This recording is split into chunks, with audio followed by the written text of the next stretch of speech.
बिस्मिल्लाहिर्रहमानिर्रहीम।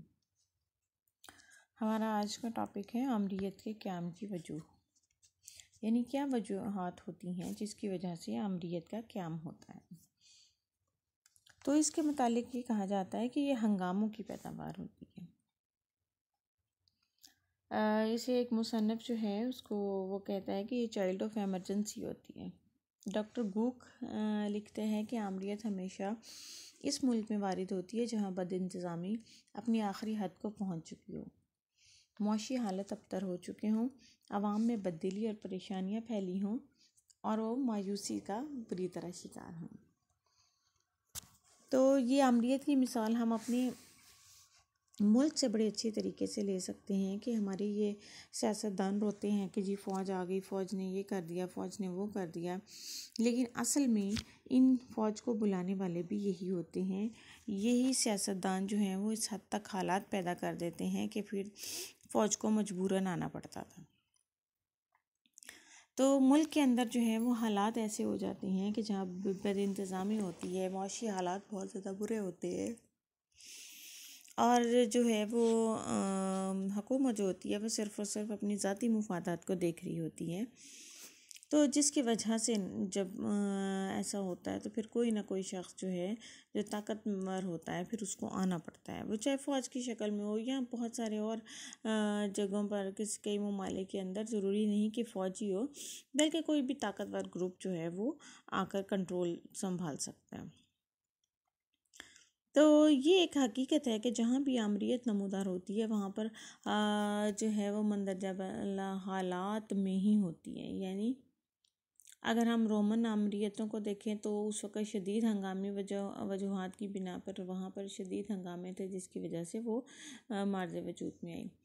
अगर मौजूदा हम आमरीत देखें तो तमाम इक़साम जो हैं बिला तफरीक कह लें कि तमाम आलम के अंदर यही होता है कि जब अफरा तफरी फैल जाती है, हालात जो है वो सियासी जमातों के कंट्रोल से बाहर निकल जाते हैं। इसी तरह रूस के अंदर जो है इस तरह की इनकलाब रूसी अवाम की ज़बूहाली का नतीजा था। यानी वहाँ पर वो जो इन्होंने कम्युनिज़म का सिस्टम लागू किया, और कम्युनिज़म का बेसिकली जो सिस्टम होता है उसमें गवर्नमेंट ओन्ड हर चीज़ समझी जाती है। यानी आपके घर, आपकी जायदादें, माल, जो भी काम, सब कुछ गवर्नमेंट की मलकियत समझा जाता है इस तरह के निज़ाम के अंदर, और आवाम को बस उनकी ज़रूरत के लिए दिया जाता है, जबकि वो सारी उम्र जो है वो मेहनत करते हैं, काश्तकार और मेहनत, वो सारा कुछ जो उनके सामने होता है। तो फिर इस ऐसे हालात में लोग जो है मायूसी का शिकार होते हैं। तो जब वो मायूसी बहुत ज़्यादा बढ़ जाती है तो लोग जो है फिर हंगामे बर्पा कर देते हैं, बहुत सारे और सिचुएशंस वहाँ पे खड़ी हो जाती हैं। तो फिर वहाँ भी रशिया में भी यही हुआ कि बाल्शविक पार्टी जो थी उसके झंडे तले लोग जमा होना शुरू हो गए। इस पार्टी ने रूस की हुकूमत का काला कर दिया, यानी उसका ख़ात्मा कर दिया, फिर अपनी आमरीत कायम कर दी। और पहली जंग अज़ीम ने पहली जंग अज़ीम के नतीजे में जर्मनी को बहुत ज़्यादा नुकसान पहुंचा था। ये जंग की वजह से पहले ही अवाम जो है वो मौशी हालत उनकी ख़राब थी, फिर जंग की वजह से और उसके बाद मुआहदा वर्साई की रूह से उन्हें अरबों मार्क बेतौन जो है वो तावान के तौर पर देना पड़ा। तो जब ऐसे हालात होते हैं तो इसमें अवाम जो है वो बहुत ज़्यादा मायूस हो जाते हैं, उनको हर तरफ से नुकसान भुगतना पड़ता है। तो फिर जो है इस ज़्यादतियों का ये कह लें कि इसमें जर्मनों को बदला लेने पर जो कुछ उनके साथ हुआ, जंग में जो कुछ हुआ, फिर जो है वो जब सोचते हैं कि हमने अब जो दुनिया से बदला लेना है, तो उसके नतीजे में फिर जो है वो जो गम गुस्सा आवाम के अंदर पाया जाता है, तो फिर वो उन्हीं में से कोई ना कोई एक शख्स निकलता है। जैसे जर्मन के अंदर जो है वो हिटलर निकला उस वक़्त। तो हिटलर क्या था, उसकी आमरीत की वजह क्या थी, और आमरीत जो है वो जंग की पैदावार थी। यानी जो है जर्मनी पर जंग मुसल्लत की हुई थी, और उस जंग के नतीजे में जो अवाम की हालत हो गई थी उसके नतीजे में फिर हिटलर ने अपनी नाज़ी पार्टी बनाई और वो निजात दहिंदा के तौर पर सामने आया। यानी उसने ठीक है दुनिया के ऊपर जुल्म किए, लेकिन क्योंकि उनकी कौम पर पहले जुल्म हो चुके थे तो उसके नतीजे में वो सामने आया, फिर उसने उससे बहुत ज़्यादा बढ़ के जुर्म किए। जो है लोगों को मारा, कत्ल किया। यहूदियों के ऊपर बहुत ज़्यादा जुल्म तो नहीं किए, बिल्कुल यहूदियों के साथ बिल्कुल सही हुआ, क्योंकि यहूदियों ने बहुत ज़्यादा जो है वो लोगों के ऊपर जुल्म किया था। यहूदी अपने आप को सबसे बेहतरीन कौम समझते हैं, वो अल्लाह की उतारी हुई कौम समझते हैं, और जो है वो दूसरे को वो इंसान नहीं समझते। अभी भी वो यही समझते हैं। वो हज़रत जो है वो इसहाक़ अलैहिस्सलाम की जो है औलाद में से हैं। बेसिकली ये यहूदी और मुसलमान जो हैं एक ही हज़रत इब्राहीम अलैहिस्सलाम की ही औलाद में से हैं। लेकिन जो है हम मुसलमान जो है वो हज़रत इस्माईल अलैहिस्सलाम की औलाद में से आगे जो है नबी पाक सल्लल्लाहु अलैहि वसल्लम आए, और जो यहूदी हैं वो हज़रत इसहाक़ अलैहिस्सलाम की औलाद में से हैं। तो वो कहते थे कि हम जो हैं वो बहुत ज़्यादा आला हैं, अरफा हैं। तो असल में मसाइल वहीं पे हुए कि जब नबी पाक सल्लल्लाहु अलैहि वसल्लम जो है वो उनकी आल में से नहीं थे। तो वो कहते थे कि नहीं, हम जो हैं वो बहुत ज़्यादा आला नस्ल हैं, तो पैगंबर जो है आखिरी भी हमारी नस्ल में से होना चाहिए। तो उसकी वजह से वो अभी तक अपने आप को वही समझते हैं, और इस वजह से वो अपनी ढिठाई पर कायम है। तो उन्होंने अल्लाह के जो है वो अहकाम को भी नहीं माना, और अभी भी वो पूरी दुनिया के ऊपर कब्ज़ा करने के ख्वाहिश में हैं, और बहुत ज़्यादा जुल्म करते हैं। ये जितना जो है वो दुनिया के अंदर जितनी कह लें कि मसाइल आ रहे हैं, बेसिकली ये उन्हीं की वजह से होते हैं। ये जो सूद का जो सिस्टम है वो भी ये यहूदियों का फैलाया हुआ है, उन्हीं की वजह से आया हुआ है, और तमाम दुनिया को वो सूद के अंदर जकड़ते जा रहे हैं। फिर ये जो ग्लोबलाइजेशन का है, जितनी चीज़ें नहीं होती जा रही हैं, सारी की सारी उन्हीं की वजह से हैं। तो हिटलर ने जो है फिर इनको चुन चुन कर मारा, और तो वो अपनी कौम के लिए, लेकिन वो बेहतरीन शख्स था। अपनी कौम के लिए उसने अपने उनके जर्मन को बना गया, अपनी कौम को खड़ा कर गया। उसके बाद जर्मन की तरफ जो है वो किसी को भी देखने की हिम्मत नहीं हुई।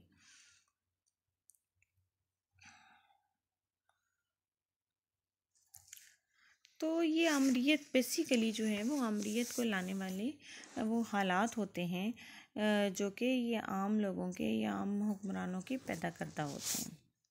इसके बाद हम देखते हैं जी आमराना निज़ाम की खसूसियात। आमराना निज़ाम की खसूसियात क्या होती हैं? सबसे पहले रियासत की अज़मत होती है, यानी इसमें तमाम रियासत के उसको बहुत ज़्यादा बढ़ा चढ़ा के पेश किया जाता है। जैसे हिटलर ने अपने पैगाम दिया जर्मन के कि तुम लोगों के अलावा कोई नहीं है, तुम सबसे आला और अरफा कौम है। इसी तरह जो है वो इटली के अंदर मोसोलिनी वो कहता था कि everything with in the state, nothing against the state, nothing outside the state.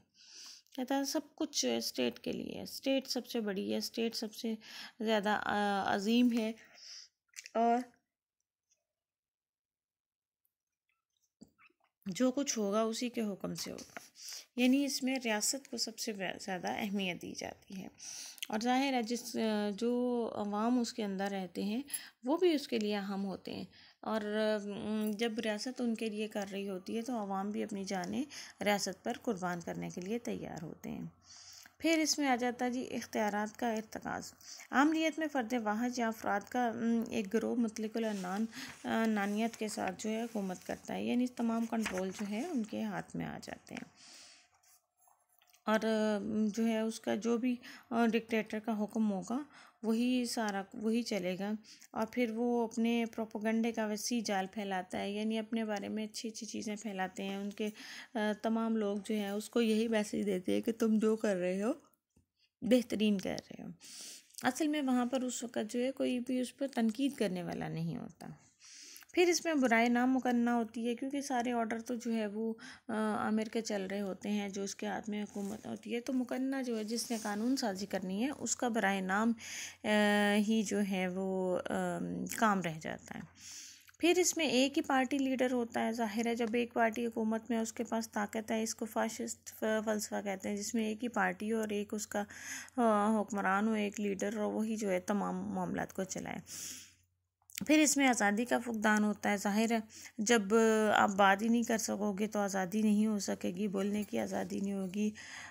जिस तरह से हुकूमत चाहेगी, जिस तरह से जो उसके पास कंट्रोल होगा, जो चाहेगा वही होगा। फिर बहरहाल इसके अंदर जो मुआशी प्रोग्राम है वो ज़रा बेहतर होते हैं।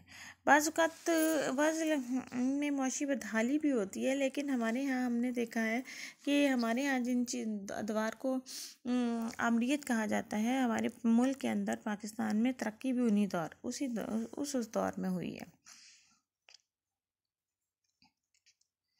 तो ये जब आमिर आते हैं यानी डिक्टेटर्स, तो ये अपने मुल्क की मुआशी हालत को बहुत बेहतर कर देते हैं ताकि आवाम के जो है वो उनके जुल्म जबर को वो बर्दाश्त कर जाएं। और जब उनके हालात बेहतर होंगे तो फिर वो कोई भी आवाम जो है उस पर नहीं बोलते। वो कहते हैं कि उन्हें खाने को मिल रहा है, वो बिल्कुल सही है। फिर जुल्म तशद्दुद होता है कि आमर कत्ल खून रेज़ी होती है, यानी जो इनके ख़िलाफ़ आएगा उसको ख़त्म कर देंगे। इसी तरह हिटलर ने जैसे यहूदियों की मैंने मिसाल दी, यहाँ पर भी ये लिखा हुआ कि यहूदियों की नस्ल को सिरे से ख़त्म करने की कोशिश की थी और बेशुमार यहूदियों को गैस चैम्बर में धकेल कर मौत की वादी में पहुँचा दिया था। अमूमन आमिर अपने मुखालफों को कुचलने के लिए उन्हीं जेलों में बंद रखते हैं। तो ये मुखालफिन के साथ तो खैर इनका होता है, लेकिन बाकी अवाम के हक़ में ये बेहतर होती है। फिर आ जाती है जंग पसंदी। ये क्योंकि जंग के साथ जो है पसंद करते हैं, कोई भी शख्स इनके ख़िलाफ़ खड़ा होता है तो वो लड़ने मरने के लिए तैयार होते हैं।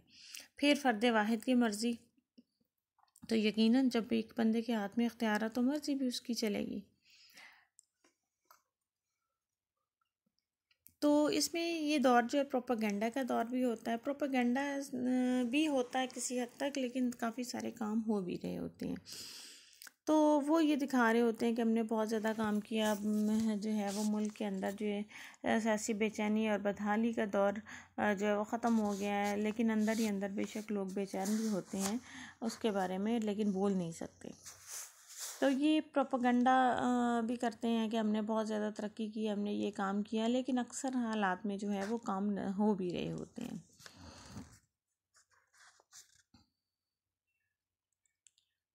अब यहाँ पे ये अयूब खान के दौर के बारे में लिखा गया है कि उस वक़्त प्रोपेगेंडा किया गया, लेकिन अगर अब हम देखते हैं अपनी हिस्ट्री को पीछे मुड़कर, तो हमें नज़र आता है कि जितने मंसूबे अयूब खान दौर में बने, जितने हमारे डैम्स बने, जितनी हमारी इंडस्ट्रीज़ लगी, वो सारी की सारी अयूब खान दौर में लगी। उसके अलावा बाद में किसी दौर में नहीं लगी। अब ये जितना मर्ज़ी इसको कहते रहें या ये किताबों में भी लिखते हैं कि उस वक़्त जब बहुत ज़्यादा प्रोपेगेंडा हुआ और ये हुआ वो हुआ, लेकिन ऐसा हकीकत में नहीं था। हाँ, ज़राए इब्लाग पर कंट्रोल ये भी होता है कि डिक्टेटर जो होते हैं वो अपनी मर्ज़ी से टीवी और रेडियो पर उनकी इजाज़त होती है। अब तो खैर बहुत ज़्यादा चैनल उस पर सेंसर कर देते हैं। अब के दौर में, आज के दौर में तो ये पॉसिबल ही नहीं है कि ज़रा सी कोई बात होती है, कुछ हुकूमत अगर गलत काम से भी रोकती है तो वो ये जियो जैसे चैनल वो चेन दिखाने लग जाते हैं, जी हमें बेड़ियाँ डाल दी हैं, हमें ये कर दिया है। अगर जो उनके गलत काम होते हैं जो कि असूल के ख़िलाफ़ होते हैं, वो झूठ फैला रहे होते हैं, प्रोपेगेंडा कर रहे होते हैं, लेकिन उसके बावजूद वो अपने आप को दिखा रहे होते हैं कि जी हमारे ऊपर पाबंदियाँ लग गई हैं, हमें चेन डाल दी गई है, हमें ये ज़ंजीरों में बांध दिया गया है, अगरचे वो हकीकत नहीं होती। हाँ, ये उस दौर में जब सिर्फ़ एक ही टीवी चैनल होते थे, जैसे हमारे यहाँ पीटीवी होता था या रेडियो, तो वो हुकूमत की मर्ज़ी से चलती थी चीज़ें। अब ऐसा मुमकिन नहीं। फिर हकूक़ से महरूमी, अवाम जो है वो आमराना निज़ाम में हकूक़ से महरूम कर दिए जाते हैं। हकूक़ की बुनियादी हैसियत तस्लीम नहीं की जाती। अगर इन्हें रियासत की तरफ से कुछ सहूलतें मिलती हैं तो वो उसको कहते हैं हकूक़ नहीं होते, बल्कि मरात कहलाती हैं। बाज़ आमरों ने यानी उनको कहते हैं तुम्हारा ये हक़ नहीं है, बल्कि हम तुम्हारे ऊपर जो है वो करम कर रहे हैं, हम तुम्हारे ऊपर जो है मेहरबानी कर रहे हैं, इसलिए तुम्हें दे रहे हैं। फिर तौसीह बंदी इसमें होती है, यानी मिलिट्री एक्सपेंशंस होती हैं। जंग पसंद क्योंकि होता है तो वो जंग के लिए जो है तैयारियां रखते हैं, क्योंकि वो ज़बरदस्ती आए होते हैं तो उनको ख़तरा होता है कि अब किसी वक्त भी किसी भी तरफ से जंग छिड़ सकती है। तो इस वजह से वो अपनी जो है वो फ़ौज को बढ़ाते रहते हैं, अपने हथियार को बढ़ाते रहते हैं और उसमें इजाफ़ा करते रहते हैं। और ये सारी चीज़ें जो होती हैं वो उनको ज़्यादातर तवज्जो जो है उनकी जंग में और इन सारे मामलात की तरफ रहती है।